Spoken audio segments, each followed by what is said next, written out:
అబ్బబ్బా! ఏమెండలు, ఏమెండలు. ఎండుకాలం పురాగా షాల్‌గాకముందే మాడు వలిగేతట్టు మండిపోతున్నాయి. పోనీ గాడపన్నా సల్లగొస్తదేమో అనుకుంటే ఏం కాక గోస గోసున్నది.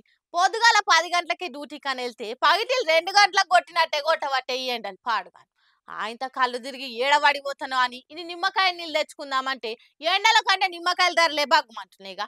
అవునుల్లా మొన్నటిదాకా టమాటాలు ఆడిచ్చినాయి. ఇప్పుడు నిమ్మకాయలు తవ్వబట్టినాయి. అరే రూ. 3 కొట్టున్న నిమ్మకాయ రేటు సర్రున మొగల్మికి వాకింది.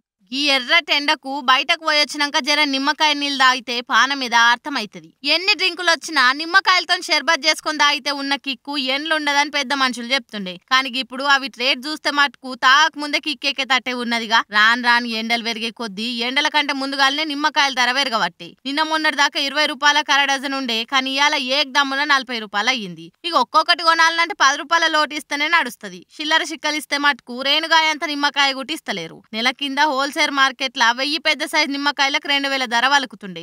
కానీ ఇప్పుడు డబల్ రేట్ కాదు, సీదా 7000 మీదనే ఉంది. ఆంధ్రప్రదేశ్, కర్ణాటక, తెలంగాణలనే నిమ్మకాయ పంట ఎక్కువ వస్తుంది. ఈడికెళ్లే అంతటా సప్లై చేస్తారు. కానీ ఈ తాప వానలు చక్కగా లేక పంట అంతా ఖరాబ్ అయ్యి పెట్టుబడి సుతెల్లలేదట.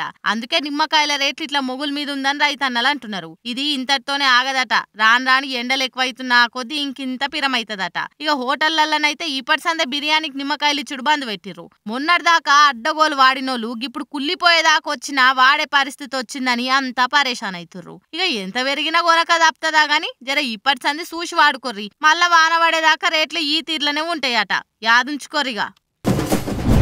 ఇంటికి ఎవరైనా చుట్టాలు వచ్చినా కూల్ డ్రింకులే. దోస్తు గాని బర్త్డే అయినా కూల్ డ్రింకులే. కమ్మటి బిర్యానీ తిన్నా ఎంట కూల్ డ్రింకులే.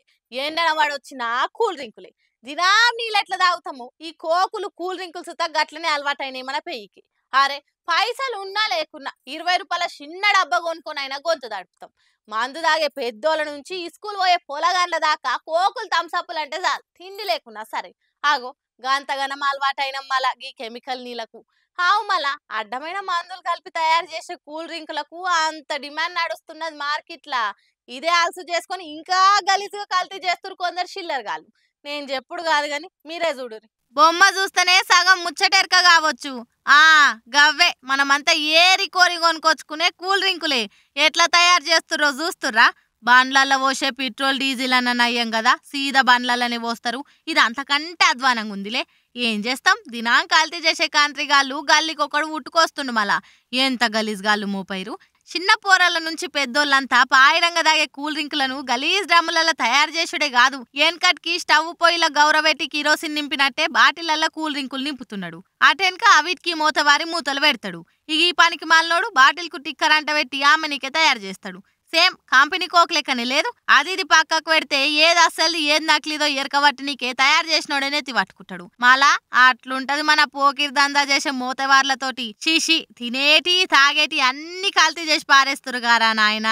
మనుషుల పానాలు అనుకుంటురా లేక ఇంకేదన్నా?